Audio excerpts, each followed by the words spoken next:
Não há política de enfrentamento ao racismo no Brasil que não tenha a mão, o coração e a ação das mulheres negras. As mulheres negras movimentam o Brasil e também movimentam o mundo. Estamos profundamente honradas em receber vocês. Nossa companheira da Marcha de Mulheres Negras, Cleusa da Silva, da Articulação e Organização de Mulheres Negras, a MNB. Também conosco, Ana Paula Souza Mendes, militante da Marcha Mundial de Mulheres. E online, a nossa comentarista Viviane Moreira, da ANIS, Instituto de Bioética. Para começar, por favor, se apresentem brevemente e façam sua autodescrição. Eu sou Cleusa Silva, sou uma mulher preta, estou usando uma roupa verde, com os dreads trançado, com um turbante vermelho, batom e óculos azul. Eu sou a Paula Mendes, sou uma mulher parda, tô de cabelos cacheados, soltos, uma blusa cor creme, caqui, uma calça preta. No fundo, uma parede amadeirada. Eu sou Viviane Moreira, sou uma mulher preta, tenho dreads, estou com os dreads amarrados, tenho um piercing no nariz, um batom também vinho escuro, estou com brincos grandes, transparentes, um vestido azul florido e atrás de mim uma parede branca com uma porta de um lado e prateleiras, né, do lado direito de quem nos assiste e ouve. Chegamos ao nosso ponto de partida. Paula, queria começar te escutando sobre o cenário atual. Quais são os principais avanços e desafios que as mulheres enfrentam no acesso a direitos sexuais e reprodutivos? Olha, a gente vem de um processo aí de algumas décadas de constantes ataques aos direitos sexuais e reprodutivos das mulheres. A gente sabe que a gente já vem formada numa sociedade bastante focada em tentar controlar os corpos da sexualidade das mulheres para que elas possam servir de acordo com a necessidade do sistema capitalista em que a gente vive. Atualmente no Brasil a gente tem enfrentado bastantes avanços e bastantes tentativas do campo conservador no Brasil tentando retirar os nossos poucos direitos sexuais e reprodutivos e manter a mulher num lugar de apenas um corpo para reproduzir, principalmente, né? Então a gente vem tentando fazer um debate dentro do campo feminista e popular para que a gente consiga avançar no sentido de entender que o corpo da mulher e a autonomia sobre o próprio corpo é muito importante, faz com que ela seja uma sujeita de direitos na sociedade e é importante para a gente até conviver num país democrático, né? Quando a gente fala de democracia, é importante a gente pensar que nós, para estarmos numa democracia de fato, as mulheres precisam ter esse acesso aos seus direitos sexuais e reprodutivos, acesso a apoio à sua saúde sexual com qualidade. E a gente tem enfrentado assim, grandes avanços do campo conservador no sentido de retirar direitos, por exemplo, no caso de São Paulo, com o fechamento de lugares que têm acesso ao abortamento legal. Recentemente a gente tem visto aí algumas tentativas do campo conservador também de retirar e reduzir os direitos ao acesso, por exemplo, ao aborto legal, inclusive em situações que já estão previstas em lei, né? Temos aí o Estatuto do Nasciturno, por exemplo, que fica tentando garantir essa proteção à vida desde o momento da concepção. A gente tem visto situações em que mulheres e meninas que têm direito ao acesso ao aborto legal, de repente por uma situação de estupro, sendo muito pressionadas pela mídia, pela sociedade, no sentido de tentar evitar essa gravidez fruto de uma situação de violência, tentando com que essa mulher não tenha realmente o direito nem a esse acesso ao aborto legal, ao seu próprio corpo, a decidir qual que é o plano de vida que ela tem, né? E então está bastante complicado. No Brasil a gente tem enfrentado essa questão, mas se a gente amplia um pouco para a América Latina, por exemplo, a gente teve as irmãs argentinas, que recentemente conseguiram, né, depois de uma grande mobilização popular e massiva das mulheres, conquistar o direito ao abortamento legal. E é importante isso porque a gente sabe que a gente está salvando vida de mulheres. A maternidade não é uma coisa obrigatória para nós mulheres, a sociedade tenta, né, entender que o nosso corpo ele é de todo mundo, ele é da sociedade. Uma vez que você tem um feto na sua barriga, você já não tem mais direito sobre o teu corpo, sobre o que vai ser o seu futuro, seu projeto de vida, né? Então, eu acho que um dos desafios bastante grandes é a gente conseguir, tem sido a gente conseguir ampliar um pouco na sociedade esse debate, assim, de entender que a maternidade não é compulsória, obrigatória. A gente tem que entender que sobrecai muito sobre as mulheres, né? Essa questão do cuidado com o filho, com a família, com todas as pessoas da casa. Ainda existe muito isso, né? Na cultura patriarcal em que a gente vive. Então, se são as mulheres que vão gestar, que vão carregar essa vida no corpo, se são elas que vão ser ainda, né, pleno século XXI, as maiores responsáveis por cuidar e manter essa vida, da família inteira, inclusive, e às vezes ainda trabalhando fora e tudo mais, então elas precisam sim ter esse direito a conseguir decidir sobre o que elas querem, né? E esse debate, ele ainda precisa avançar bastante, assim. Ainda não está tão popularizado, eu penso. A gente tem visto nos debates, nas conversas, né? Aonde a gente vai, que esse discurso ele ainda fica muito no campo do moral e etc. Só que isso vai muito mais além, né? Tem uma questão de direitos civis, é uma questão da gente entender que o sexo também não é só para reprodução, ele também é um direito ao prazer que a mulher tem, né? E isso ainda tem ficado muito deixado de lado nos debates sociais, assim, quando a gente vai falar da questão dos direitos sexuais e reprodutivos. Recentemente a gente teve, como a gente sabe que está essa onda aí mundial, né, de tentar cada vez avançar sobre esses nossos direitos, a gente viu que pelo menos as irmãs na França conseguiram colocar recentemente, se não me engano ano passado, dentro da Constituição, né, o direito ao acesso ao aborto legal, porque a gente sabe que é uma questão de defender a vida das mulheres, né? A maternidade ela tem que ser desejada ou não ser uma maternidade, isso é um lema nosso. Ela será desejada ou ela não será. Tem que ser planejada, tem que ser conversada, né? Tem que ser dividida a responsabilidade dessa maternidade, desse cuidado com a vida.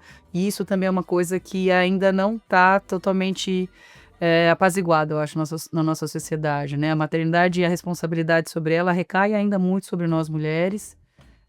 Querem que a gente gere a vida a qualquer custo, mesmo sendo às vezes fruto de um estupro, por exemplo, mas ninguém está preocupado se a gente tem condições de manter essa vida, como que a gente vai fazer para sustentar essa criança, né, ou todas as crianças às vezes é mais de uma gravidez. Então, são vários desafios, na verdade.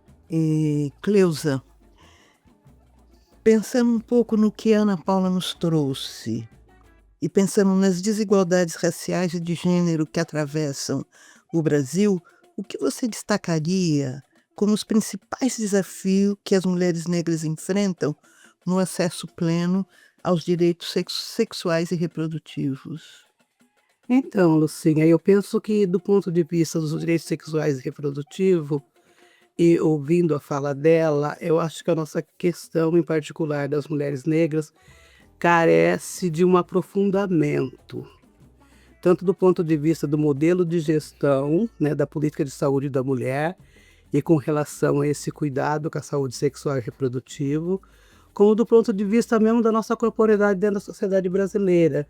Se a gente parte do princípio que, do ponto de vista dos direitos sexuais e reprodutivos, nós somos violentamente, né, tratadas ao longo da história.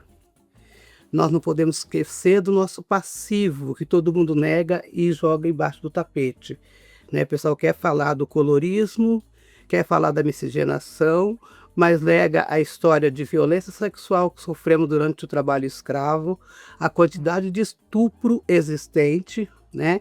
Então essas coisas vão tudo para debaixo do tapete. Eu penso, se a gente pegar a questão dos direitos sexuais e reprodutivos, quando a gente entra na década de 80, 90, denunciando a esterilização em massa de mulheres negras no Brasil. Cidade de Campinas, principalmente, nós temos lá o Semicamp, que é da Unicamp, que plantou aquele Norplant no braço das mulheres na década de 80, 90, que joga uma quantidade absurda de hormônio no nosso organismo, né? Acho que é quase 100 vezes maior do que as pílulas anticoncepcionais.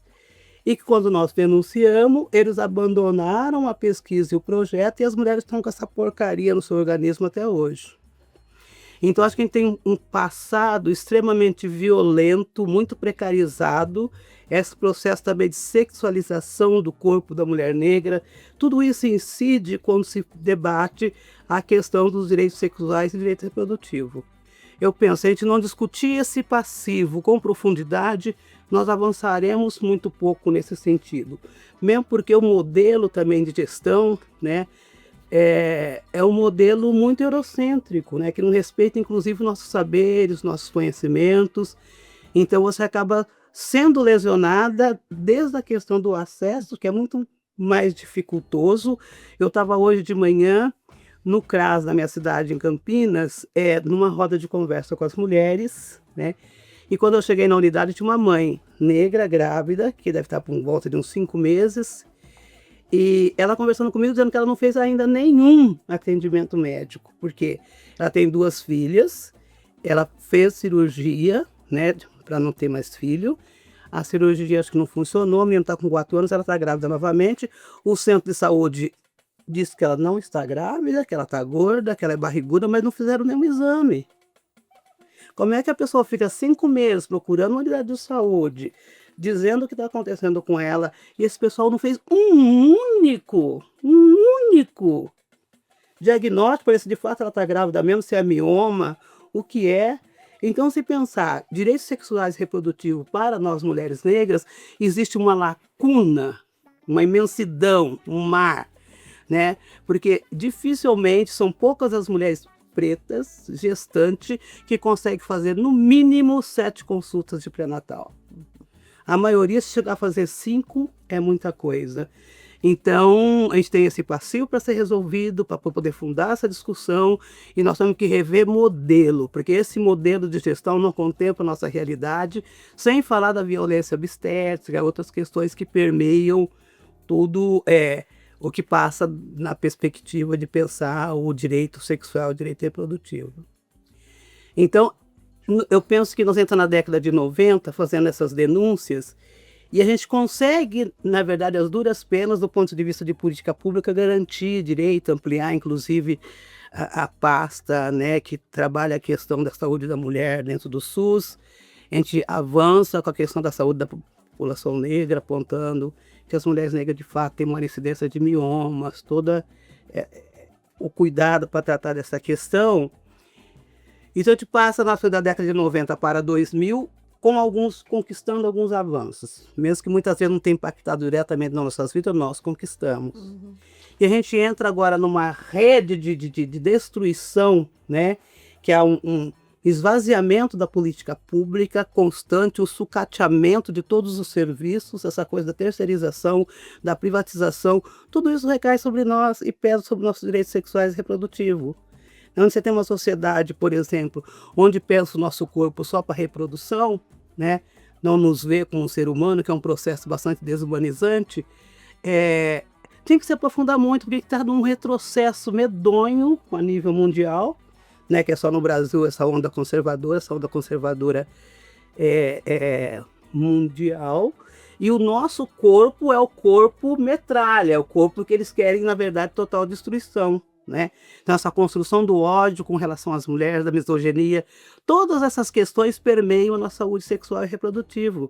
Os profissionais que estão na rede hoje, muito mal despreparados. Eu não sei se é porque nós construímos o SUS. Então você tinha toda aquela lógica, né, de estar próximo à coisa do acolhimento, do cuidado, como é que lida com isso, as rodas de conversa com as mulheres na unidade de saúde. Então a gente vem num momento bastante rico que a gente podia aprofundar de fato essas questões. Mas com esse avanço da terceirização, fim do concurso público, então as pessoas vêm também para as unidades de saúde muito despreparadas. Aquela visão de saúde pública que nós construímos para poder garantir os direitos sexuais e reprodutivos, ela está esvaziada. Não se menciona, não se fala mais sobre isso. Então, a gente está num momento muito delicado de perda, de retrocessos profundo. Eu acho que a gente tem que parar, refletir para poder reconstruir, porque senão não vai sobrar pedra sobre pedra. Se for nessa lógica que eles têm operado no Brasil, e agora com o que está acontecendo com os Estados Unidos, com essa taxação toda de Trump, não vai sobrar. Eles querem destruir esse modelo. Não é o ideal? Não é. Né? Se a gente pensar do ponto de vista de democracia, para nós ela não existe. Mas destruir também o que está posto, né? Significa a nossa vida ser muito mais sofrível, em particular para as mulheres negras que já sofrem essa concentração, nessa intersecção de várias desigualdades. Por isso que eu digo que os desafios do ponto de vista dos direitos sexuais para as mulheres no Brasil têm um diferencial muito grande também. Quem são essas mulheres, né? E esse tratamento, esse cuidado muda também de uma pessoa para outra. Nós sabemos disso, de acordo com a cor da sua pele, seu tipo de cabelo, seu estereótipo, sua condição social. Então, tudo isso sofre uma série de tratamentos desiguais quando você pisa numa unidade de saúde, seja ela pública ou privada, que tem a ver com essa coisa do racismo institucional, né? Essa visão complexa de ver o corpo da mulher mesmo como objeto, como reprodução, que essas coisas não estão destruídas. E você pega agora esse novo neopentecostais, que retrocede, né? Que a gente é para reprodução mesmo. Uma denúncia foi com relação se a criança vai mal na escola, se alguém faz um ato de violência, tudo é culpa das mulheres, né? Então, essa responsabilização também é uma coisa que é muito violenta com relação a nós todas mulheres, e o nó maior é na questão dos direitos sexuais e reprodutivos, que é por aí que passa, que se constrói família, e que é um campo que a gente sempre tomou muito cuidado ao longo da nossa história e que a gente tem perdido assim de forma assustadora espaços, e essas correntes retrógradas que vêm o tempo todo tentando destruir um pouco o que nós construímos do ponto de vista do arcabouço de direitos no Brasil, né? E acho que a nível de América Latina, como ela bem disse, a gente conseguiu alguns países que avançaram. Na França também, as mulheres também estão numa luta bastante aguerrida, mas se a gente pensar Brasil em particular, embora você esteja num governo que é mais um governo de composição, mas mesmo assim está longe da nossa realidade, mesmo porque para você ter uma política pública específica e de fato fortaleça essa pasta dos direitos sexuais e reprodutivos, precisa ter orçamento, porque não tem política pública sem orçamento público.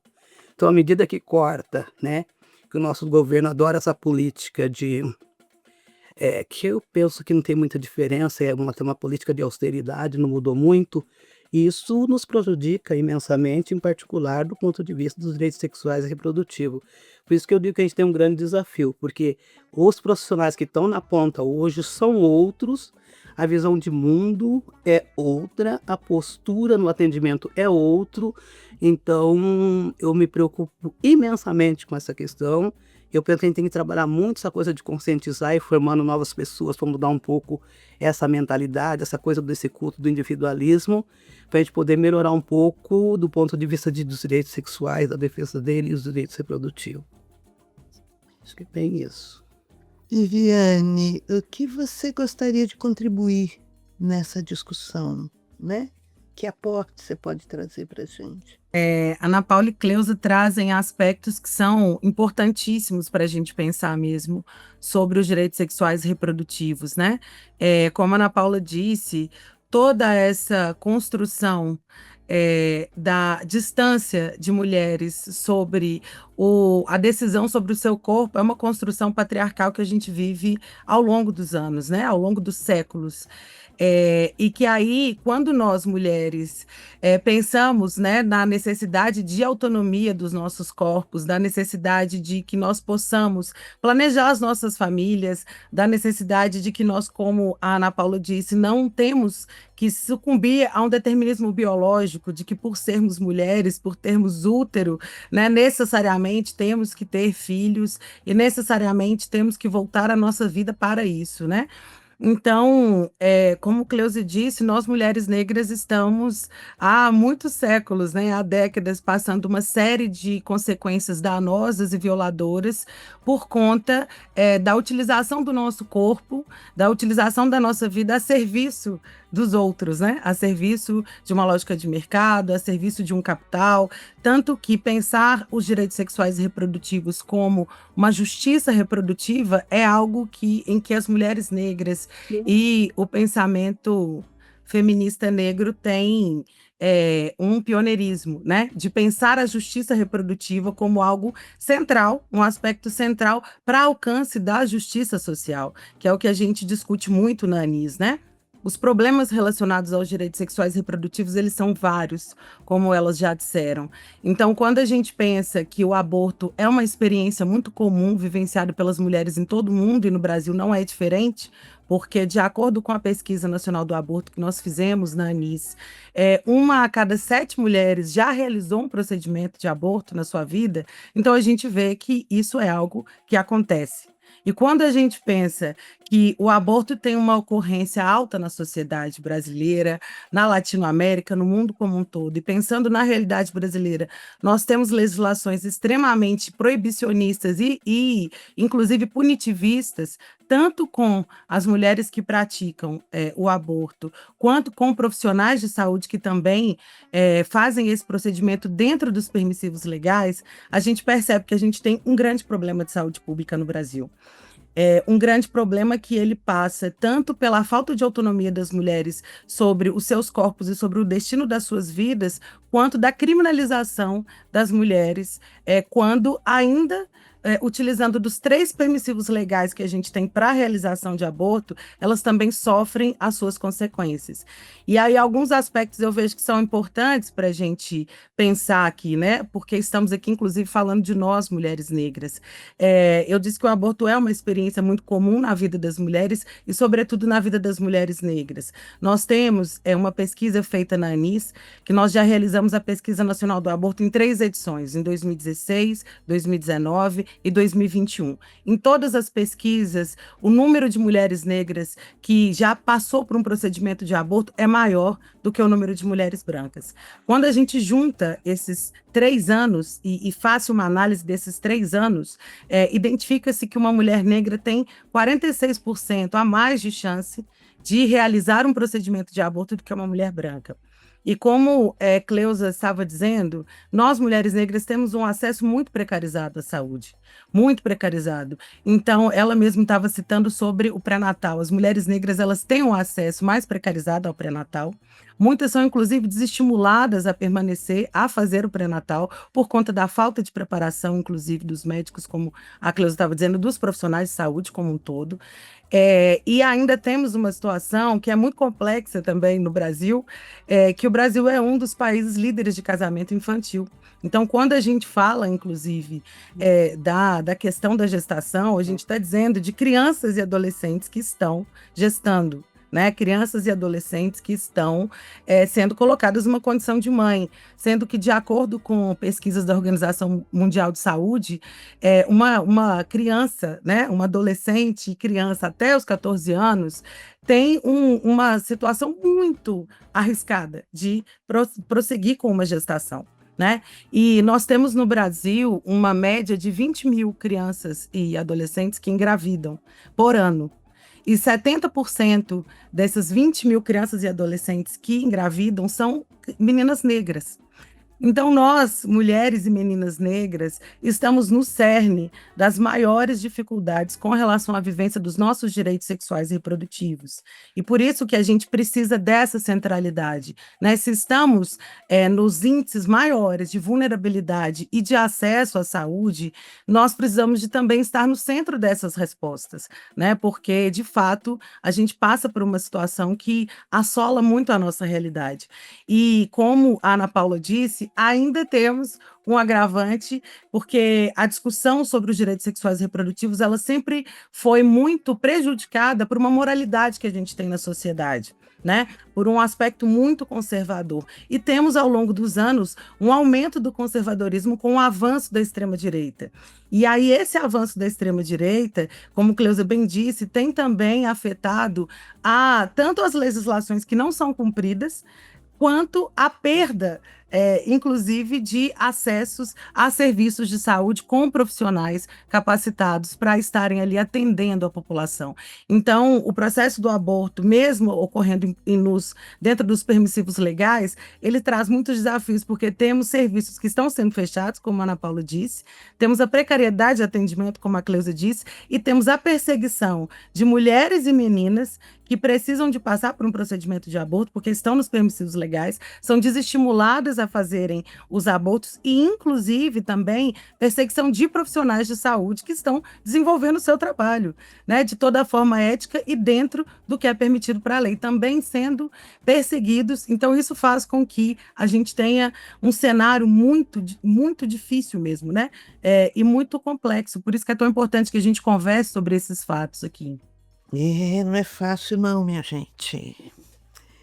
Como vocês veem o papel do Estado quando a gente fala no acesso à informações e promoção dos direitos sexuais e reprodutivos? Tá, posso começar. Eu penso assim que o Estado brasileiro tem dívidas crônicas conosco, né, com relação aos direitos sexuais e reprodutivos, porque o esvaziamento orçamentário do Ministério da Saúde como um todo incide principalmente nas políticas para as mulheres, infelizmente, que nós somos a maior usuária do sistema, né? Tanto do ponto de vista de gênero, né? Tanto do ponto de vista de raça. São nós que usamos esse sistema único de saúde na sua integridade. E à medida que eles retiram o orçamento desses serviços, ele incide em toda a cadeia, por exemplo, né, do atendimento, da atenção à saúde. Seja a saúde básica, que passa pela atenção também. Os direitos sexuais e reprodutivos têm que passar pela atenção básica, né? Então, esse esvaziamento, como eu disse, a lei não é só esvaziamento, sucateamento, não tem mais concurso, não tem mais nada na área, nos prejudica terrivelmente. Então, o Estado brasileiro deixa de cumprir o seu verdadeiro papel, que nós temos uma política desenhada, né, para essas questões, tanto do ponto de vista de gênero como do ponto de vista de raça. O que falta é, de fato, ter orçamento, profissionais comprometidos para executar essas políticas, né? Então tem um distanciamento muito grande entre o que está escrito no papel, né, o que se tira das conferências. Primeiro que as conferências não dialogam com os conselhos. O conselho vai para um caminho, as resoluções das políticas públicas vão para o outro. Aí tem a questão, por exemplo, dos cortes no orçamento, né, que tira de uma pasta, acaba atingindo toda a cadeia de atenção à saúde no seu contexto global, do ponto de vista da saúde pública. Então, e os direitos sexuais e reprodutivos é o último lugar para quem eles olham de fato com atenção. Então tem toda uma lógica, embora o governo acabe de relançar um programa voltado para essa questão também, de tanto a gente ficar batendo na porta, mas não é só ter um programa, tem que ter um programa e tem que ter orçamento para você de fato viabilizar esse programa, que eu acho que é aí que cabe a nós essa coisa mesmo de monitorar e de cobrar, uma constante cobrança, porque a gente mobilizada, cobrando o tempo todo os nossos ministros do Congresso, enfim, tá difícil, tá catastrófico a questão da atenção aos direitos sexuais e reprodutivos, sem cobrança pior ainda. Então, precisa de orçamento, precisa de pessoas e precisa mudar essa visão, que a visão que estão tendo agora é uma visão muito retrógrada com relação aos direitos sexuais e reprodutivos. Para eles, nenhum direito, né? Então, está meio que nadando contra a corrente. Então, essa negativa também do Estado de não promover, de não ser promovente, mas um Estado que também ajuda a sucatear, um Estado que também terceiriza, né, essas empresas que estão entrando para prestar serviço dentro do Sistema Único de Saúde na terceirização. É caótico. E aí nós temos que incidir. A coisa do monitoramento a gente faz, a gente denuncia, mas o Estado é devedor e deveria ter uma política promovente voltada para essa questão com mais atenção. Eu estou, assim, acreditando nesse novo programa redesenhado, mas o Estado não tem cumprido a sua verdadeira tarefa de proteger, de acolher, de cuidar, essa coisa do cuidado, do autocuidado. Ele fica criticando, criou agora a política de cuidados, né, para as mulheres, mas já nasce também terceirizada. Você entende como que é difícil a nossa vida? Sim. Né? A gente quer que tenha concurso público, com funcionários públicos, você pode confiar no serviço, que tem qualidade no serviço. Agora, esse povo terceirizado entra, se você chega infartando numa unidade de saúde, os caras não conseguem diagnosticar, não conhecem os sintomas do infarto. A mulher chega, diz que está grávida, eles não fazem um único exame sequer, diz que não, que ela está gorda. Não... Entendeu? Então a gente está com um problema sério na mão do Estado brasileiro. Porque não é o Estado que cuida dessas empresas terceiras, os profissionais são muito desqualificados, ninguém fala mais em saúde pública, né? De preferência que você paga um planozinho, né, para te atender pelo menos. Então é complicado, o Estado é devedor. A gente precisa pensar também que a gente está num país que ainda vive uma polarização política muito grande, né? A gente está vendo que no nível federal algumas políticas, como a Cleusa traz, tentam ser implementadas, mas é uma cascata, né? Ainda que a nível federal a gente tenha saído aí uma política nacional de cuidados, isso vem vindo, né? A gente chega aqui no estado de São Paulo, ou na cidade de São Paulo, na cidade de Campinas, vai se deparar com governos completamente contrários.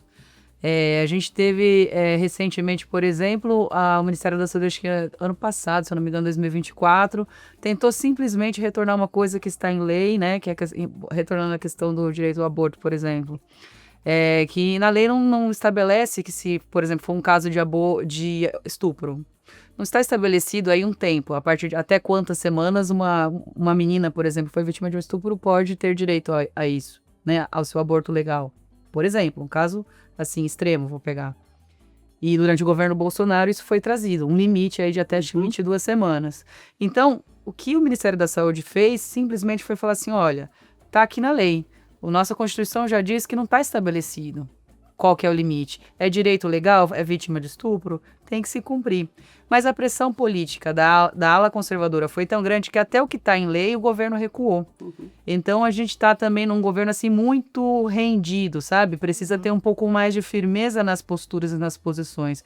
Porque à medida que essas coisas mínimas, a gente está falando do mínimo. Não estamos falando nem assim de descriminalizar, que também é uma coisa que dentro da pauta feminista a gente luta bastante.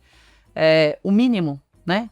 Precisa ter firmeza no que você propõe. Você tem uma política de governo, você tem uma proposta, você tem um ideal mínimo de um país democrático, com acesso a direitos a todos. Isso tem que ser lutado até o final. Mas o que a gente tem visto é essa coisa de avanços e recuos, eu vou fazer, mas aí deu alguma repercussão. Infelizmente, como a Cleusa trouxe, né? A gente já sabia que seria uma conjuntura difícil por ser um governo de coalizão, tudo bem. Porém, o movimento de mulheres, os movimentos sociais estão aí. Também, a gente não baixou os braços até hoje, né? Então, esse governo ele tem que entender que o que ele traz, o que ele propõe, o mínimo necessário tem que ser mantido. Por que se retrocedeu numa coisa tão simples e tão básica? É aí que a gente percebe que a gente está com uma margem de ação política limitada. Aí, ainda que venha essa política nacional, você vai esbarrar aqui em São Paulo com um governo de direita que está aí fortalecendo até mesmo encontros dos pró-vida. A gente vê prefeito e governador num encontro desse, né? Numa situação completamente absurda. Então, como a Cleusa trouxe, se a gente, como população, não se organizar e não manter a pressão em relação a isso, vai ficar difícil. A gente precisa ter esse debate maior na sociedade, quais são os nossos direitos, a questão da descriminalização, de quebrar um pouco esses mitos, né, ainda, essa moralidade que ficam tentando trazer de volta, ressuscitar, para recolocar a mulher num lugar, assim, de submissão, de um corpo que não é dela, que é da sociedade, né? A gente precisa ainda fortalecer esse debate público e precisa de governos que, de fato, assim, cumpram o mínimo da lei. Tá na lei, o que tá na letra, é direito, né? A gente sabe que, tudo bem, assim, dentro do movimento feminista a gente entende que só esperar pela lei, pelo Congresso, é algo que a gente pode avançar, mas é um avanço limitado, é necessário. Mas a gente precisa também avançar esse debate público, eu acho, para conseguir fortalecer todo o sistema, né, social que a gente está vivendo, para que a gente consiga ter força política para que essas coisas possam avançar. A gente está num processo, num momento aí, que o Estado, ao invés de fazer o mínimo, seja no atendimento à saúde, seja garantir direitos que estão na Constituição, nem isso ele está fazendo, ele está recuando até nisso, né? Então é um momento muito preocupante, eu acho. A gente precisa mesmo assim de um Estado um pouco mais firme e claro em relação ao que veio, para que foi votado, para que foi colocado nesse poder. Vamos fazer o que foi pedido, né? Qual foi o projeto de país que a gente esperava? Não era esse. Vamos tentar construir, acho que isso é importante. Como tem sido a atuação das organizações de mulheres, em especial as grandes articulações? Como é que vocês têm atuado e o que é que vocês têm sentido na relação com esse Estado que prometia, mas que não conseguiu dar conta? A gente tenta fazer um trabalho que ele é bem amplo, na verdade. São muitas frentes e é bastante desafiador, né? A gente tem que, sim, pressionar em conselhos municipais de saúde, né? Tenta fazer pressão em vereadores, deputados, para que o mínimo que se tem não se perca e que se consiga avançar em debates, para que se criem políticas, por exemplo, mínimas de educação sexual nas escolas, por exemplo, né? Como as colegas trouxeram aqui, essa questão tão crescente de crianças e adolescentes engravidando. Isso é falta de debate público, né? É falta de acesso ao mínimo a uma educação sexual. E a gente sabe que há poucos anos atrás veio uma onda tão grande em relação a isso, né? De cobrar, de perseguir escolas na formação de alunos e estudantes sobre o básico em relação à questão de direitos sexuais, reprodutivos, a questão mesmo de como que é essa vivência da sexualidade da vida no início da vida sexual dos adolescentes, por exemplo, né? Uma coisa mínima e necessária que, assim, sei lá, anos 80, 90, era algo que, ainda que com dificuldade, se fazia, né? Então, o que dentro do movimento de mulheres a gente tem tentado fazer bastante é fortalecer esse debate cada vez mais, todos os lugares e espaços que a gente pode levar essa discussão, tentar quebrar ainda esses paradigmas sociais, a gente tenta trazer. Acho que é importante que saia só do âmbito jurídico e político. A gente está vendo que, se depender somente desse âmbito jurídico e político, nós vamos ficar nesse limbo, né? Na verdade, a gente não consegue nem avançar muito, porque dá um passo para frente e volta dois. Então, na verdade, um dos desafios nossos bastante grandes e uma das coisas que a gente tem tentado fazer é esse debate permanente, não desistir, não baixar os braços, de estar tratando desse tema, de discutir das necessidades de políticas públicas, de formação de população, de acesso ao apoio, né, à maternidade, à prevenção da gravidez não desejada com qualidade. No caso, a Marcha Mundial de Mulheres, ela também atua junto com outros grupos na frente contra a criminalização e luta pela legalização do aborto. E aí a gente vem fazendo articulações. Recentemente a gente esteve aqui no centro da cidade de São Paulo fazendo uma aula pública, por exemplo, sobre esse tema, né? Tentando o máximo possível vencer essa barreira que ela vem pelas mídias, que quando aparece essa questão nas mídias é sempre criminalizando a mulher e culpando ela, como se a gravidez não desejada, por exemplo, fosse culpa somente dela, né? A gente vem tentando nas redes, nas ruas, trazendo palavras de ordens, debates. Quando a gente vai para os atos de rua, a gente tem as nossas músicas, as nossas letras que a gente canta a todo pulmão, dizendo, por exemplo, que pedindo legalizar o aborto, direito ao nosso corpo, né? Ou de repente, se homens engravidassem, o aborto seria legal já há muito tempo. Coisas que venham, palavras, frases que venham trazer alguma sementinha que faça as pessoas refletirem, começar a trazer esse debate para o dia a dia. O problema da questão também do acesso à questão dos direitos sexuais reprodutivos, ao aborto legal, a uma qualidade de acompanhamento de uma gravidez, por exemplo, é que aqui no Brasil a gente tem uma cultura de não discutir muito. Em outros países, por exemplo, as companheiras na Argentina, tem uma cultura social de se debater mais. Eu acho que falta também na sociedade brasileira a gente ter uma conversa num almoço, de jantar, na família. Olha, teve uma gravidez não desejada na nossa família ou na família de não sei quem. Geralmente vem com a culpabilização da mulher.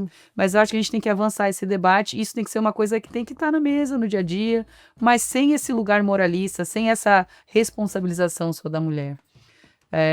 E, claro, entendendo que existem limites entre o pessoal e o público, né? Existem coisas que a gente precisa cobrar, sim, do poder público e precisamos ir avançando nesse debate aí. Então, Lúcia, eu concordo plenamente, assim, porque eu acho que a gente faz incidência política, por exemplo, em várias frentes, né? Tanto como participar de conselhos, conferências, e no Congresso fazer pressão, nós ficamos, por exemplo, a semana passada, a semana inteira em Brasília.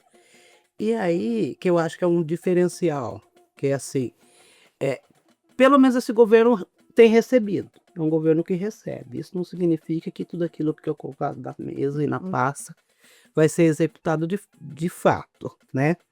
Então tem esse diferencial que pelo menos a gente consegue sentar, porque nós também saímos desses espaços de incidência política mais direta, né, quando entra o Temer, que começa o esvaziamento dos conselhos e tudo mais. Nós somos o primeiro movimento de mulheres do Brasil a sair dessas praças, deixamos todos esses espaços e agora que a gente está retomando e reconstruindo. Então, se você pega a questão dos direitos sexuais e reprodutivos, as crianças, principalmente a coisa das crianças e do adolescente, é uma situação alarmante, né? Na verdade, são 14 mil partos de criança de 10 a 14 anos por ano. Isso é uma coisa inconcebível. Eu falei porque as pessoas nunca ouviram uma criança, que é a coisa mais dolorosa do mundo. Nós acompanhando um caso na Unicamp, a criança batendo na barriga falando: tira isso aqui de mim, mãe, tira esse negócio, entendeu? Que é uma criança desesperada, batendo no ventre, pedindo para tirar aquilo de dentro dela. Isso aqui é a coisa mais revoltante. entendeu? É uma coisa doentia, nós saímos de lá assim arrasada. E 14 mil é muita coisa. Então, por isso que eu falo, tem que aprofundar esse debate. A questão dos direitos sexuais e reprodutivos, a violência que passa a nossas meninas é grande, alarmante, latente, né?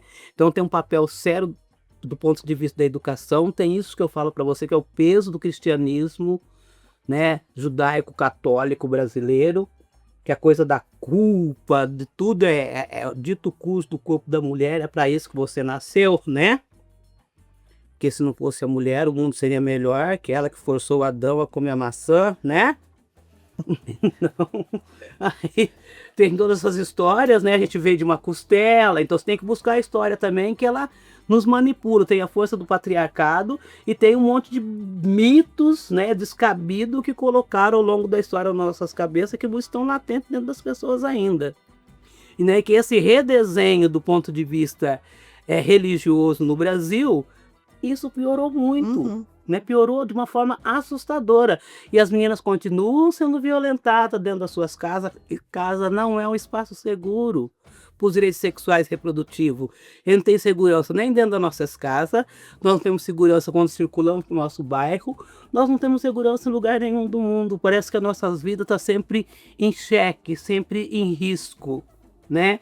Então, por isso que essa pauta, e eu parabenizo o AMA com essa questão de estar, de fato, reproduzindo. Que nós começamos, na verdade, uma ofensiva muito grande nesse campo. Não é que nós deixamos de atuar na pasta do direito sexuais e reprodutivo. A gente teve umas conquistas, coisa deu uma amenizada, não está tocando a vida.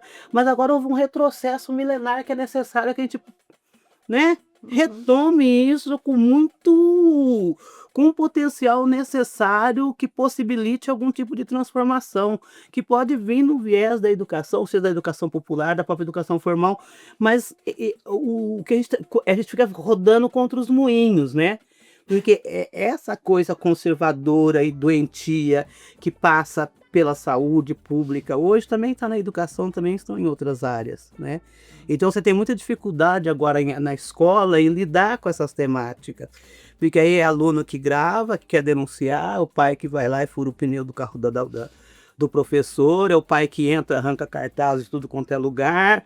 Então a gente fica lutando contra a corrente, mas nós não podemos de maneira nenhuma deixar de incidir nessa agenda, que é uma das agendas prioritárias do feminismo, em particular o feminismo negro contemporâneo interseccional. Foi essa uma das primeiras bandeiras que nós levantamos este ano, pegando a questão da saúde da população negra, até construir conceito e etc. Então a gente tem que tratar também assim com prioridade e de fato incidir para poder transformar, porque nós estamos num momento muito difícil. Então, eu queria conectar essa discussão que vocês estão fazendo com prevenção e promoção de saúde mental. O que é que vocês comentam sobre isso? Já vou ir aí, Viviane, só um minutinho. É outra pasta também que é pesado para nós, né, Lucinha? Porque a gente começa também no mesmo período, 80, 90, na luta antimanicomial, né? Lembra lá atrás, brigando primeiro para deshospitalização. Então a gente teve um trabalho também muito positivo dentro da saúde mental. Foram anos maravilhosos, até a gente chegar nos CRAS, né? Assim, maravilhosos entre aspas, assim. É que a gente começou a criar, na verdade. Você tirava as pessoas, tirou dos hospitais, por exemplo, em Campinas tem o Cândido Ferreira, que tem a Vila, que tem montamos padaria, um monte de coisa nessa coisa do atendimento da saúde mental. E que é uma pasta também que está abandonada, sucateada. Que é essa história da internação compulsória, dessas coisas que permeou todo esse universo da saúde, em particular a questão da saúde mental. Você vai no CAPS, assim, a destruição é latente, que você tinha equipes completas no nosso CAPS por um período. Você tinha terapeuta, psicólogo, psiquiatra, você tinha tudo. Hoje nem psiquiatra tem mais, entendeu? Então é um descaso, as pessoas ficam em situação plena de abandono. E isso piorou, né, a questão da saúde mental, por inúmeras razões, né? Pelos próprios do laço conservador, né, por essa questão das mídias, das lavagens cerebral, do individualismo, tem um conjunto de questões que incidem sobre a saúde mental, né? Porque todo mundo quer ter sucesso, todo mundo quer, né, quer bombar em alguma coisa, então é uma busca também incessante para ser a bola da vez. E isso causa também muito adoecimento, a própria violência contra as mulheres que cresceu muito, né, essa coisa da misoginia, da violência, de vários tipos de violência, em particular do feminicídio.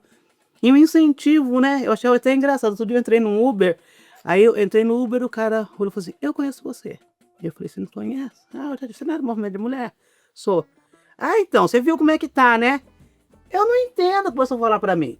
Eu não entendo, vocês são a maioria no Brasil, por que então não elege mulher? Por que então só tem homem, não sei o que? Eu fiquei ouvindo, deixei ele falar.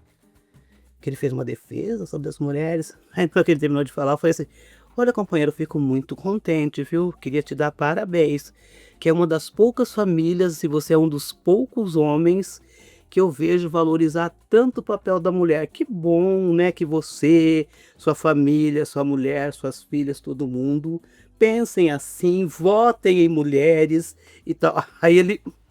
Murchou. Porque é fácil, né? Nos responsabilizar por tudo.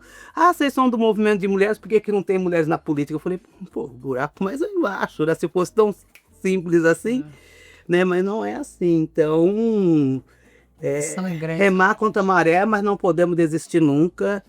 Essa é pauta prioritária, não podemos abrir mão. Por isso que eu parabenizo pelo trabalho que vocês estão desenvolvendo, fazendo esse material, que é material educativo, né? Material para todo mundo, para a vida. Isso é fundamental. Que é isso. Tem outra coisa também dentro dessa questão da saúde mental, né? A gente tem que, é interessante a gente pensar como que nessa sociedade que a gente vive hoje, a gente pegar o recorte das mulheres, da mulher da classe trabalhadora, que eu acho que é um campo que na Marcha Mundial de Mulheres a gente tenta muito focar, né? Que aí a gente vai lidar com uma mulher que está com uma responsabilidade sobre o cuidado da casa. Muitas vezes ela é a chefe de família. De repente ela teve uma gravidez indesejada, ela precisa decidir como ela vai fazer isso, se ela vai ter essa gravidez ou não, porque sejamos realistas, né? É uma hipocrisia essa questão do acesso ao aborto legal. Não pode, mas uma mulher numa situação extrema em que ela seja a única chefe de família, é trabalhadora, é da classe popular e só ela tem que sustentar mais um filho, de repente aquele companheiro sumiu, desapareceu, ela precisa decidir o projeto de vida dela. E aí é tudo nas costas dela. Como é que fica a saúde mental dessa mulher, a sobrecarga mental? Então é uma coisa interessante a gente pensar. Aí a mulher que consegue ter o acesso ao aborto, tem toda uma série de mitos que é criado, por exemplo, em cima disso.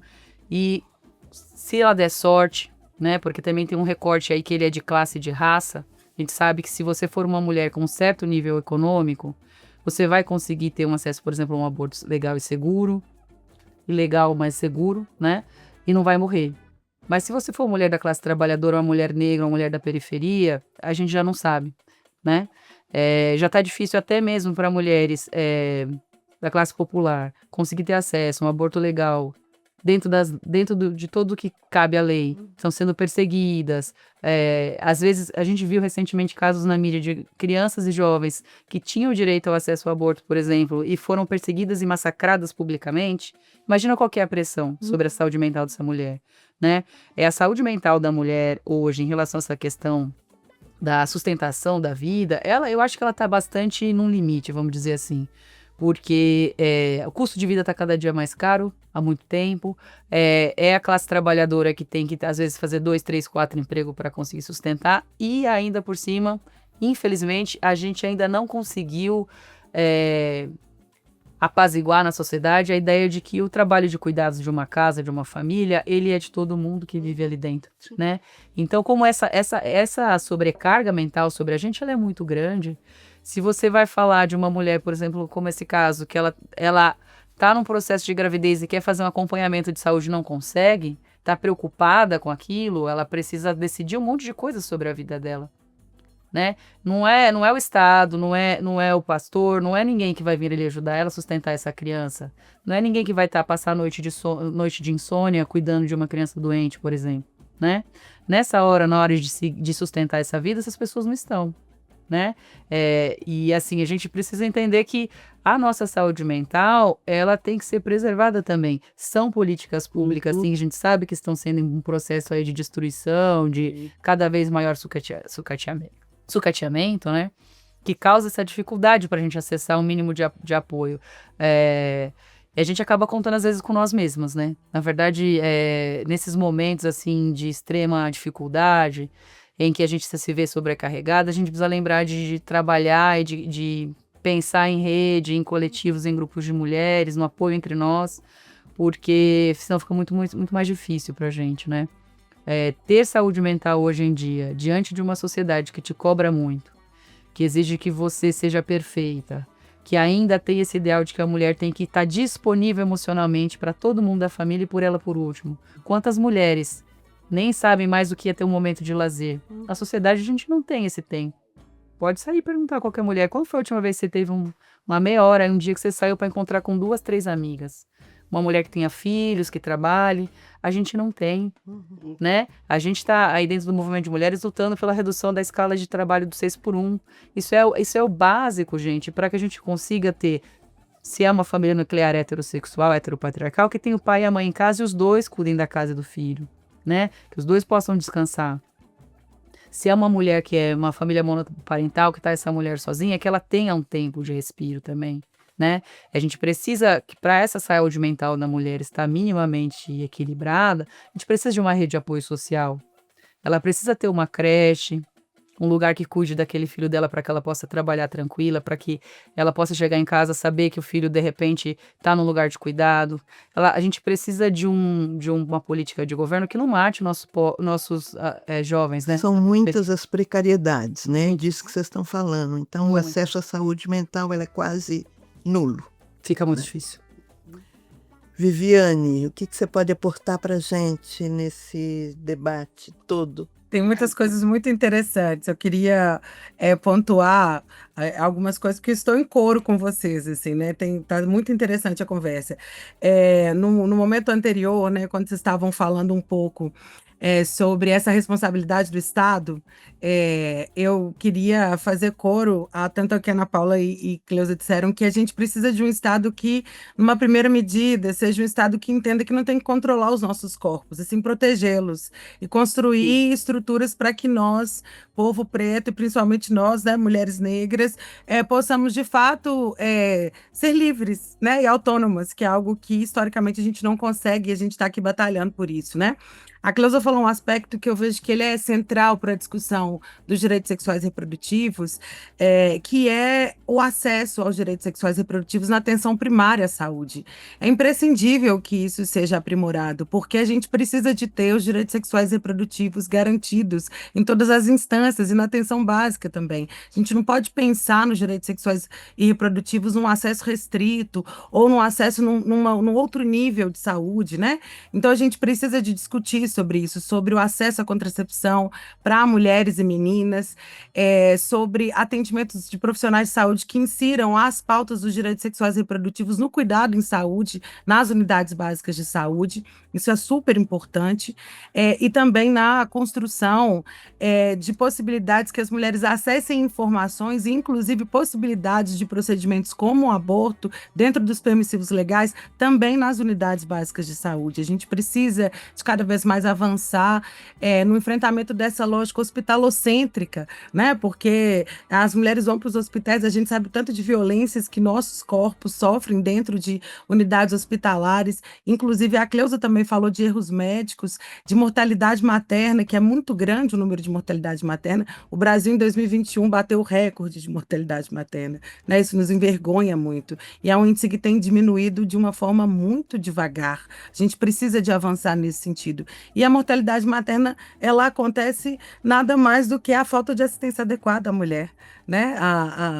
Realmente a falta de entendimento, de investigação do que aquela mulher tem, a falta de suporte e acesso à saúde. Então, esse é um aspecto que eu queria trazer. E um ponto também que a Ana Paula estava dizendo, que é importantíssimo, por isso que eu queria reforçar também, é que a gente converse sobre os direitos sexuais e reprodutivos entre os nossos, né? Na nossa família, com os nossos amigos. Tem informações que elas precisam de chegar até as pessoas. As evidências que nós temos sobre os direitos sexuais e reprodutivos precisam de estar à mesa, né? À mesa de domingo, na conversa que a gente tem. A gente precisa de dizer sobre um procedimento de aborto, por exemplo, da importância desse procedimento e de que uma cesariana tem muito mais riscos do que um procedimento de aborto, né? Então a gente precisa de falar sobre isso, qual é a importância do aborto ser algo que seja feito de forma segura, porque ele acontece, mas as mulheres negras morrem por conta disso, né?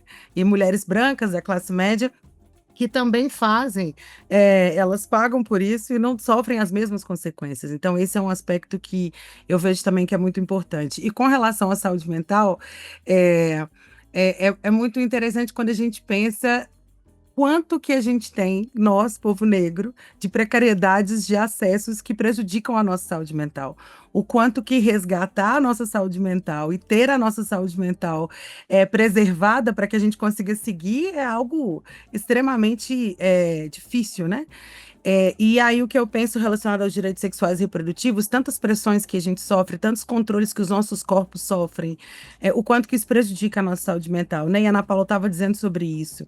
Então, tanto mulheres e meninas que passam por situações de violência de todas as formas, e que não têm suporte, né, para lidar com essas questões, o quanto que pessoas que vivenciam situações de saúde mental, que têm algumas doenças psiquiátricas, né, que precisam de ser cuidadas, são corpos mais vulneráveis dentro dessa sociedade também e mais expostos à violência.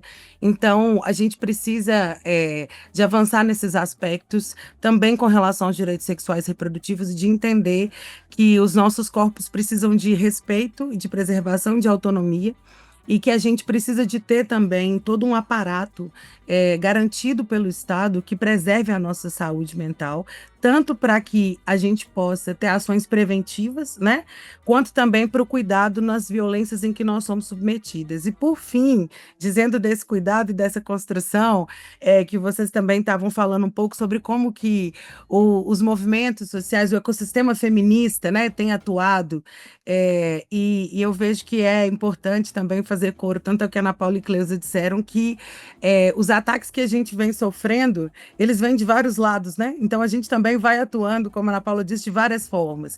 Então tem tanto ações judiciais que nós construímos dentro do ecossistema feminista ao Supremo Tribunal Federal, como a DPF 1207, que é uma DPF recente, que é uma ação justamente que fala da importância do procedimento de aborto não estar centralizado no médico, mas que sim profissionais de saúde, outros profissionais estejam envolvidos, e como Cleusa disse, que a gente tenha, inclusive, essa viabilidade de acesso ao aborto legal e seguro nas unidades de saúde. Temos também a DPF 442, que é uma DPF que fala sobre essa descriminalização do aborto até a 12ª semana de gestação, que, como a Ana Paula estava dizendo também, não se tem na legislação uma definição, né, de quantos meses é possível, mas existe toda uma construção para que impeça as mulheres de poderem ter acesso a esses procedimentos, então isso é importante. E também um trabalho que a gente faz de campanhas, tem a campanha Criança Não é Mãe, que é uma campanha importantíssima, que é uma campanha que traz várias informações, como a Cleusa estava dizendo, né, o quanto que essa experiência de gestação para crianças é algo nefasto, né? É algo que a gente não pode concordar com isso, e que a gente não pode fechar os olhos para isso, porque é muito comum, infelizmente, que isso aconteça. E além de toda essa construção de campanhas que a gente vai fazendo informativas, também a construção de processos formativos com profissionais de saúde, né? Então, é muito importante que o Estado esteja mais próximo da sociedade civil e aprenda, inclusive, com a sociedade civil para diversificar as possibilidades de acesso aí aos direitos sexuais e reprodutivos. É um trabalho, né, que a gente tem que fazer seguidamente. Vocês duas representam duas organizações importantes e fundamentais, né, na luta e na defesa dos direitos das mulheres no Brasil, e que tiveram e continuam tendo um papel importante no avanço e nas conquistas em relação a esse tema. Mas mesmo assim, né, com tanta mobilização, por que vocês acham que o direito das mulheres, especialmente aqueles ligados ao corpo, à sexualidade e à reprodução, ainda são tão atacados ou negligenciados em nosso país? Você pega na literatura médica e nos estudos antropológicos, se você for aprofundar a questão dos direitos sexuais e reprodutivos, era no corpo das mulheres negras que eles testaram e construíram todos os equipamentos que cuidam da nossa saúde, né, reprodutiva. Né? Então, tipo assim, nosso corpo, aquele corpo cobaia, né, o corpo da mulher preta nessa perspectiva, porque o próprio conhecimento da medicina, porque a questão do parto, se a gente for pegar do ponto de vista da realidade mesmo, quem cuidava disso eram as mulheres ao longo da história. Esse conhecimento é um conhecimento feminino, esses saberes. Né? Quando entra essa ala feminina que sequestra esse conhecimento, esse saber e leva para a sala, né, do atendimento médico, já há uma desconfiguração total com relação à questão desse cuidado, né? Como é que você faz esse acompanhamento? Então, se a gente pega assim, ao longo da história, o nosso corpo sempre foi usado para estudo, para pesquisa, para testar medicamentos, para testar um novo bisturi que tira não sei o que do ovário, que tira do útero. É assim faziam nas mulheres pretas, inclusive, sem anestesia. Você pega na literatura, eles selecionavam aquela trabalhadora escravizada, jovem, né? Bonita, que tinha saúde legal e tudo mais, que eles começaram a perceber também que aqui no Brasil, em particular nas Américas, falando de América e de Caribe, que as mulheres brancas tinham um número reduzido e um número muito grande de aborto. E as mulheres negras e as originárias tinham uma quantidade imensa. Então eles olharam para o nosso útero e não abriu mais mão dele. Eu penso que quando se fala de mulher, para você pensar o próprio sistema de saúde, eles não pensam na nossa integralidade, eles pensam no nosso útero, né? Então acho que ainda é uma medicina muito centrada e muito desqualificada também para a realidade que nós vivenciamos hoje, para o acúmulo de conhecimento tecnológico que nós temos. Então existe um contrassenso aí, né? Você pega por um lado uma alta produção tecnológica, um alto conhecimento e um tratamento muito rudimentar quando você procura uma unidade para qualquer tipo de atendimento, em particular na hora do parto. Então, eles não tiram esse olhar. Eu acho que aí também tem a ver, lógico, essa questão cristã, né? Essa coisa desse olhar mais cristã judaica, ela tem muito peso e ela prevalece, que ela vem sendo recriada de uma forma bastante distorcida, que eles misturam o novo evangelho com o velho evangelho, que é uma confusão danada na cabeça das pessoas. E aí a centralidade deles é sempre no nosso útero, eles não conseguem centrar na mulher, na sua integralidade, de nos responsabilizar por tudo que acontece, pela reprodução. Não existe, que nem o ideal seria que a gente tivesse de fato no Brasil um estado que pudesse trabalhar mais a coisa da prevenção mesmo, né? Essa coisa do cuidado que evite que você tenha determinados tipos de doença, mas a gente tem uma medicina muito curativa, né? É só um tampãozinho ali e deixa, não há uma descontinuidade muito grande. Eu penso que por um momento, aquela criação dos médicos da família, que era um pouco no modelo que se tinha em Cuba, ele chegou até nos primeiros momentos a ser uma coisa bastante interessante, teve até alguns resultados, mas que também com essa coisa dessas mudanças, com essa corrente neoconservadora, com a terceirização dos serviços, está desaparecendo esse atendimento, né? Que passa ali pela atenção primária. E eu acho que sem mexer nisso, sem de fato a gente incidir na atenção primária, a gente consegue muito pouco assim, construir uma mudança concreta do ponto de vista de pensar e de cuidar e de prever, né, e respeitar o nosso corpo e os nossos direitos sexuais e reprodutivos. Então, tem a ver com o patriarcado. Então, me parece que você também vai falando de como o racismo foi promotor desse processo de pesquisa e de utilização do corpo das mulheres negras como estratégia de estudo, que isso ainda continua na medida em que o cuidado é precarizado. E aí se estende para as mulheres de uma maneira geral. Porque eles usaram contra nós, por exemplo, o estupro era um instrumento de poder do homem branco sobre nós, né? Então, tipo assim, de reservar uma figura X para o filho dele ter a iniciação sexual, né? E não é muito longe. Não, né? não é. Agora mesmo. Na realidade ainda. 20, 30 anos atrás, isso era uma prática. Então tem aquela coisa da sexualização do nosso próprio corpo, e isso não mudou muito, isso está no imaginário, né?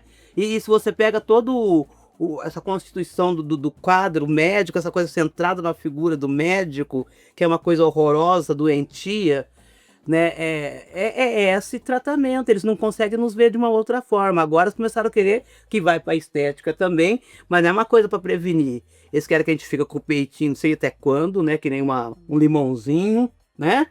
O bumbum, não sei de que jeito. Essa coisa de estética mesmo, né? De pensar mesmo a questão da nossa saúde global e entre elas os seus direitos sexuais e reprodutivos. Não tem essa atenção, entendeu? Então a gente é uma mera marionete, nós somos sempre um objeto. Né? Isso tem muito fundo também no fato de que a gente vive a gente não pode esquecer que a gente está numa sociedade que ela é heteropatriarcal. Então, a partir do momento que a gente define que a sociedade brasileira, em qualquer lugar do mundo, para você ter um sistema econômico e político baseado numa família nuclear com pai, mãe e filhos, essa mulher ela tem que estar com o corpo dela disponível para o prazer do homem, né? E para a reprodução.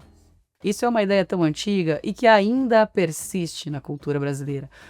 Pensando em Brasil, mas a nível mundial também, se a gente pensar do ponto de vista do conservadorismo, né? Com caras diferentes, eles vão se valer até de princípios, de repente, da linha cristã, do cristianismo, porque convém também utilizar essa moral, porque você continua reproduzindo aquela situação social em que o corpo da mulher, ele sofre as consequências do que se necessita para aquele corpo.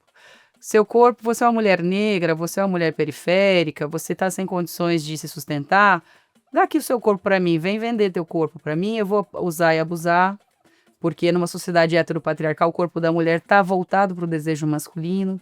Essa questão que a Cleusa traz das estéticas, essas questões de como vai cuidar esse corpo feminino, focado no olhar e no prazer masculino, ou seja, nem quando a mulher está pensando na seu próprio bem-estar, como ela se sente, como ela se vê melhor, ela ainda não é sujeita autônoma, porque ela ainda está focada no outro.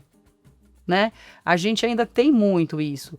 E aí, se você vai pensar numa sociedade em que a gente tem mulheres, famílias com mulheres que não se relacionam com homens, por exemplo, essas mulheres vão sofrer uma violência muito grande. Sim. Se essa mulher ela não performa um determinado padrão de feminilidade, se ela é uma mulher lésbica e masculinizada, a violência vai ser muito maior sobre ela, né? Então, a gente precisa ainda, acho que dentro do feminismo a gente questiona muito isso, né? Tudo isso que a gente vê nas pautas dentro do Congresso, a maneira como a medicina vai tratar o nosso corpo, a maneira como a religião vai falar como a mulher deve ser, qual é o padrão de feminilidade, o corpo dela tem que estar sempre pronto para o prazer do homem. Qualquer mulher que saia desse padrão, ela vai ser penalizada de alguma maneira, seja moralmente, seja judicialmente, seja como for. Até mesmo através de uma violência, de repente um estupro corretivo, por exemplo, né? A gente tem quantas jovens mulheres, principalmente as mulheres, infelizmente, né? Com mulheres que de repente não performam uma determinada feminilidade porque a sociedade é heteropatriarcal e o padrão do feminismo ele é muito estrito, né? O que é esse ser feminino? Esse corpo ele não pode ter uma gordura a mais, né? Você tem que estar sempre fazendo alguma coisa no seu corpo. O corpo da mulher nunca está adequado. O corpo do homem está sempre bom. O da mulher nunca tá bom. Sempre precisa de algum ajuste, tem que puxar aqui, não pode ter ruga, não pode ter cabelo branco, né? Porque é uma sociedade estruturada e a gente precisa entender que a gente vive numa sociedade que precisa dessas diferenças.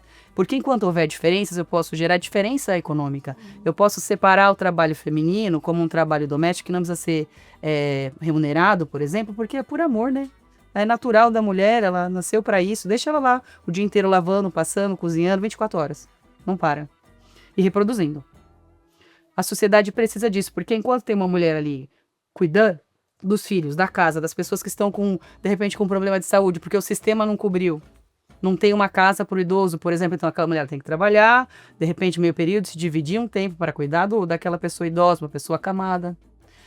Porque ainda recai dentro de nós mulheres nessa sociedade esse papel dentro de uma sociedade que é heteropatriarcal. E é importante que exista isso para o sistema que a gente vive. Enquanto houver essa diferença, tá ótimo, é favorável.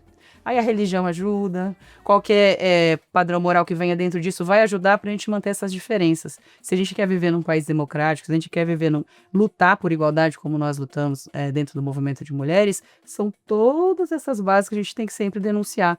E assim, é uma coisa do nosso dia a dia, porque são sutilezas. É da convivência ali no dia a dia, é a maneira como, de repente, um médico vai tratar, olhar o teu corpo e você não aceitar determinadas falas.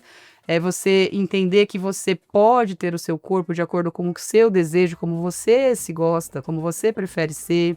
Você não tem que estar com o corpo necessariamente voltado para o prazer, para a apreciação do corpo, do olhar masculino. Até porque nem todas as mulheres se encaixam dentro desse padrão e as que não se encaixam, enquanto esse padrão é fortalecido na sociedade, essas mulheres são perseguidas. A gente tem aí, sei lá, várias regiões do Brasil, por exemplo, mulheres jovens sofrendo estupros corretivos, porque ela tem que entender que o corpo da mulher é para o prazer do homem, não é para mais nada. Não pode ser uma mulher bissexual, ela não pode ser uma mulher lésbica. Então são muitas violências, né?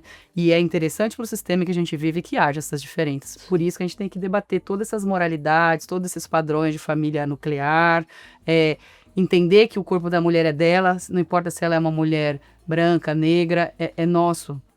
O nosso corpo é o nosso lugar mais íntimo, é um espaço político também. E ele tem sido muito atacado. Enquanto a gente não conseguir ter consciência de que existe toda essa pressão sobre a gente e que ela vai do micro ao macro, e que a gente precisa estar em rede se fortalecendo, vai ficar muito difícil. Eu acho também, só uma coisa que eu queria comentar, que a gente não pode também esquecer de olhar, Lucinha, o peso que teve a eugenia na construção, né, da saúde pública no Brasil. Né, que respinga até hoje. Inclusive da saúde mental, né? Sim, e principalmente na saúde mental, né? Principalmente. E isso ainda é muito latente, né? Até a década de 1940, aliás, nós somos o segundo maior partido nazista do mundo. Estava aqui, no solo brasileiro. Eles estão tudo por aí. Não, já estão saindo. Retroalimentados e fortalecidos. Então, dos direitos sexuais que eu tô falando, tem que estar muito firme nisso, porque senão não vai sobrar pedra sobre pedra. Viviane, queria que na sua fala você também trouxesse para nós, nos seus comentários, o que a bioética fala sobre tudo isso. É ótima essa pergunta, ótima essa questão. Primeiro queria dizer que é muito interessante, né, quando a gente pensa no nosso corpo, né, no nosso corpo negro, quanto que esse corpo ele está fora de um padrão dentro de uma sociedade cis heteropatriarcal branca, né? Então, o nosso corpo, como homens, né, mulheres negras, pessoas negras, nosso corpo está fora de um padrão estabelecido, de um padrão estabelecido para o cuidado, de um padrão estabelecido para a autonomia, de um padrão estabelecido para o acesso, de um padrão estabelecido para o afeto, né, para o sentimento, e o quanto que o nosso corpo ele está dentro, né, de um padrão de submissão, de um padrão de objetificação, de hipersexualização, que é um pouco do que vocês estão trazendo aqui, e que faz muito sentido, porque isso repercute em todas essas violências que a gente está dizendo, que elas infelizmente são muito comuns, né, na nossa realidade como mulheres negras. E é interessante, numa perspectiva, né, perspectivas da bioética nesse sentido, porque o que a gente estuda e se volta dentro da bioética é justamente para questionar esses padrões que são eugenistas, esses padrões de de tanto de estudo quanto de reconhecimento, né, dos seres humanos e da saúde como um todo e da vida como um todo, a partir de padrões que estabelecem relações de poder, nas quais essas relações de poder elas determinam quem é considerado humano, né, que deve ter acesso à sua cidadania, ter acesso ao seu próprio corpo, inclusive, ter acesso a uma vida saudável, e quem são os seres humanos que não são considerados humanos, são menos humanos, né? Porque não são considerados capazes. E é muito importante, dentro de uma perspectiva da bioética, que a gente aprofunde essa discussão para que a gente possa, inclusive, sair, né? Conseguir sair desses preceitos e fundamentos estabelecidos dentro de uma lógica de submissão que fazem com que o acesso ao seu bem-estar e o acesso a uma vida saudável, ele seja condicionado a um padrão do qual você não faz parte, né? E que, inclusive, a saúde, o bem-estar, se volta para dentro de uma lógica, como a Cleusa estava dizendo, de utilização do corpo para fazer mudanças que agreguem a um perfil, a um padrão estabelecido como bonito, como belo, como aceitável, ao invés de a gente pensar na saúde como vida, né, na saúde como um todo, dos nossos corpos e da vida como um todo, né, da vida dos animais, da vida da natureza, da vida de todo um ecossistema. Então, vejo que a bioética tem uma contribuição muito para apontar essas discrepâncias que se tem quando a gente fala de vida e saúde, estabelecendo essas relações de poder que são danosas. Agora eu queria refletir com vocês sobre projetos de futuro. Paula, quais estratégias vocês acham que têm melhor funcionado na mobilização e na conscientização da sociedade sobre os direitos sexuais e reprodutivos? E como essas estratégias também têm incluído a saúde mental? Olha, a gente acredita bastante na importância da mobilização popular. Sem essa base de uma mobilização popular, fica difícil a gente ter grandes incidências. Não é impossível, mas, por exemplo, se uma mulher não tem acesso a informações básicas de onde ela vai ter, quais são os direitos, e onde ela vai acessar esses direitos, e o que ela deve fazer para cobrar, fica muito difícil. Uhum. E aí toda aquela questão que a gente veio falando da questão da sobrecarga mental, toda a cobrança, toda a responsabilização sobre as costas das mulheres, né? É pior. Claro, se a gente vai para um recorte de classe e raça, piorou, né? Infelizmente, a gente tem tentado, assim, dentro do movimento de mulheres, trazer um pouco, primeiro, fazer um debate permanente em relação a todas essas questões que a gente está conversando aqui, seja nas redes, nas ruas, em grupos de formação, fortalecendo redes, né, espaços como esses, onde a gente vai debater essa questão, a gente procura sempre estar presente. Acho que quando as mulheres entendem também que essa questão, por exemplo, dos direitos, é um direito que ela pode acessar e ela tem direito e deve cobrar, e existem grupos de mulheres, existem organizações, existem espaços onde ela pode se apoiar para conseguir acessar isso. Eu acho que isso ajuda, tirar essa mulher desse lugar da solidão, da responsabilização sobre, por exemplo, a gestação. A gente fala bastante que a questão, quando a gente vai tratar do tema do aborto, o aborto ele é sempre individualizado e um segredo, mas ele sempre existiu, como a Cleusa já falou, já foi um processo muito mais natural, muito mais sobre o nosso poder, né? As parteiras e as doulas hoje, como é difícil a gente às vezes conseguir que elas acessem os sistemas de saúde, por exemplo, né? E é um conhecimento que é ancestral, né? E é um conhecimento que foi construído por nós mulheres. Nós temos, assim, essa possibilidade, essa autonomia, mas a gente precisa, de novo, fortalecer isso, reconhecer os nossos saberes, a gente precisa estar atentas também a esses avanços que vêm sendo feitos, né? Desde o ponto de vista da culpabilização da mulher, desde o ponto de vista da precarização da nossa vida, que também atrapalha muito, dificulta muito a gente acessar o tão querido bem viver a todas e todos, né?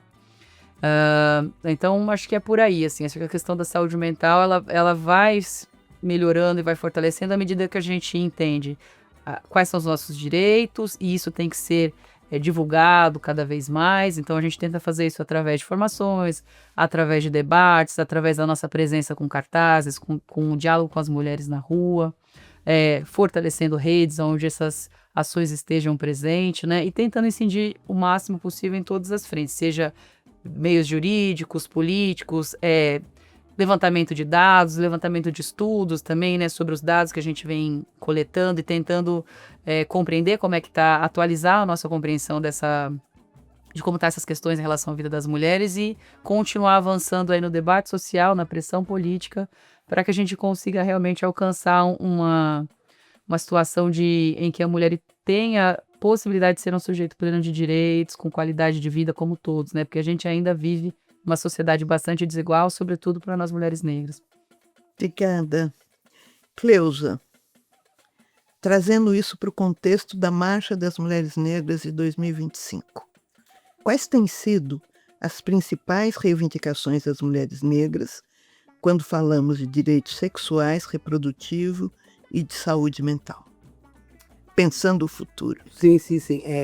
Pergunta excelente, porque é o seguinte, eu penso que a gente está num momento de muita riqueza. Eu penso primeiramente, quem tem ocupado as ruas, né, de uma maneira mais significativa são os movimentos de mulheres, sem nenhuma questão de dúvida.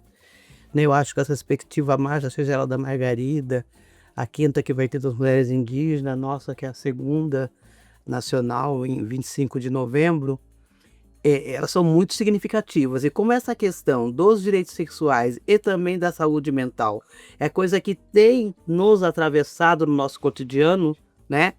Desde quando você procura uma unidade de saúde, o crescimento das pessoas adoecidas, ou com 2 sobrinhas com problema seríssimo de depressão.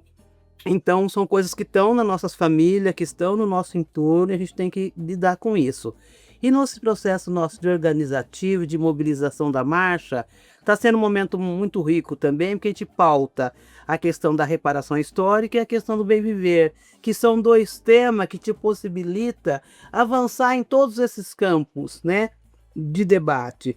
Desde pensar os direitos sexuais e reprodutivos, como pensar a nossa vida na sua integralidade. Então, um debate que logicamente que é diferente de uma política de reparação histórica com política de ação afirmativa. As pessoas fazem muito confusão, mas ela abre um gancho quando você liga com o bem viver, para que você possa pensar em essa integralidade. E essa integralidade passa pela saúde mental e passa também pelos direitos reprodutivos. Então, essa coisa de estar criando os comitês nas suas localidades tem possibilitado isso, né? Que nós acreditamos piamente na educação popular, né? Achamos que esse diálogo conosco no nosso território é impossível a gente mudar e transformar. E principalmente esse debate que retoma, que a Vi acabou de falar, das doulas, né? Entre as nossas parteiras, que foi uma luta também nacional nossa, né? Para o reconhecimento da parteira, logo no processo de construção mesmo do SUS. E que agora vem as doulas, né? Que é também uma coisa que muitas mulheres hoje preferem, muitas vezes, ter o seu parto em casa, né? Com todo o cuidado, do que ir até o hospital, mesmo porque gravidez não é doença, né? Mas eles se transformarem em algo similar a isso. Então, essa construção nossa do processo organizativo da marcha tem propiciado isso. Eu penso que dá pra gente, que a gente retoma também com muito mais qualidade. Por que eu digo com muito mais qualidade esse debate? Se nós olharmos para trás e pensar que a gente entra na luta primeiro para tirar as pessoas dos hospitais psiquiátricos, né, e faz essa trajetória que chega culmina no CAPES, foi um grande avanço. Se você pensa do ponto de vista dos direitos sexuais e reprodutivos, a gente começa a entrar de 80 para 90, denunciando a esterilização em massa, abrindo CPI no Rio de Janeiro, Salvador, várias cidades do Brasil, nós conseguimos abrir CPI, denunciamos a Benfam, né, a FOR, tudo quanto é organizações nacionais e internacionais que, na verdade, fazia o controle de natalidade no Brasil, né? E a gente pautando a questão do planejamento familiar. Então, por isso que eu falo que a gente agora tem condições de pautar esse debate no nosso território com muita mais qualidade, que a gente também, nós aprendemos ao longo do processo. E essa retomada também, que essa discussão com as nossas mais velhas, né? Essa troca de conhecimento, essa troca de saber, tem nos fortalecido muito nessa perspectiva. Então eu penso que a gente dá continuidade nessa discussão e com muito mais qualidade política do que quando nós iniciamos meio que ainda, né, bem no box mesmo, Então, eu acho que é um momento bastante propício e é um diálogo necessário, né, transformador, que a gente tem que incidir nessas praças. Nós não podemos deixar o cuidado com a nossa saúde mental ser tratado da maneira que os nossos governos têm tratado. A mesma coisa a questão dos direitos sexuais e reprodutivos, né, tirando cada vez mais direito, acabando com o esvaziamento do serviço, cateamento, terceirização. Não dá para ficar nessa lógica. Então, a nossa incidência nessas pautas são fundamentais para que a gente possa, de fato, pensar um possível novo horizonte, né? Um horizonte mais tranquilo, onde a vida esteja em primeiro lugar e não apenas o processo reprodutivo das mulheres, que a gente consiga nos enxergar como mulher na sua integralidade, rompendo com isso que vem nas amarras do racismo patriarcal no Brasil, dentro de uma sociedade de classe, que essa é que é a dureza, né? Então, eu penso que o momento é bastante propício, esse debate está sendo feito, ele tem que ser potencializado, ou, como disse, não sobrará pedra sobre pedra. Viviane, suas palavras. Oh, eu estou aqui maravilhada, inclusive, né, com tudo que eu estou ouvindo.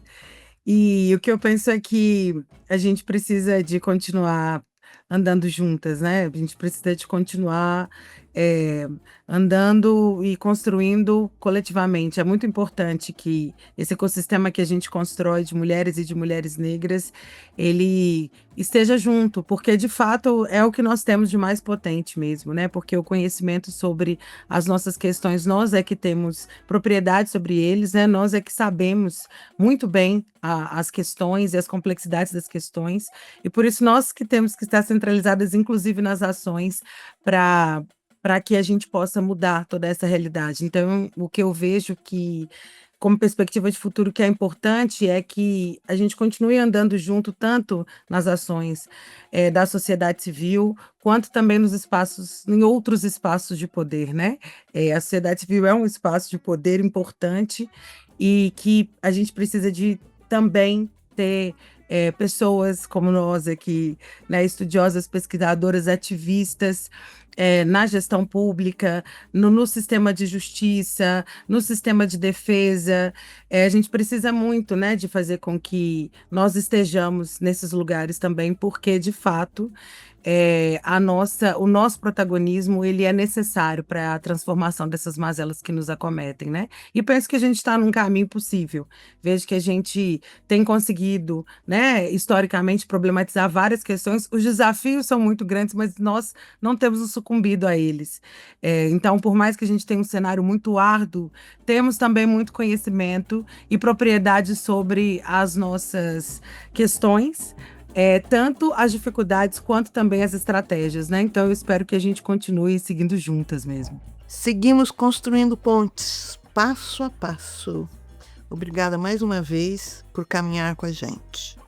Te espero para o próximo episódio, que já está no horizonte. Liamar, conta pra gente o que vem por aí. Discussão valiosa com um tema tão importante para nós, mulheres negras. Agradeço imensamente a Lucinha e a todas que participaram até aqui, inclusive você, que está nos acompanhando aí da sua casa. Por falar em boa discussão, o tema do nosso próximo episódio será Transsexualidade, Racismo e Saúde Mental, Desafios para a População Negra. Para que você não precise esperar até o próximo programa, o AMA já tem disponível o nosso podcast no Spotify. Além disso, há um livro, Enfrentamento dos Efeitos do Racismo, Cissexismo e Transfobia na Saúde Mental.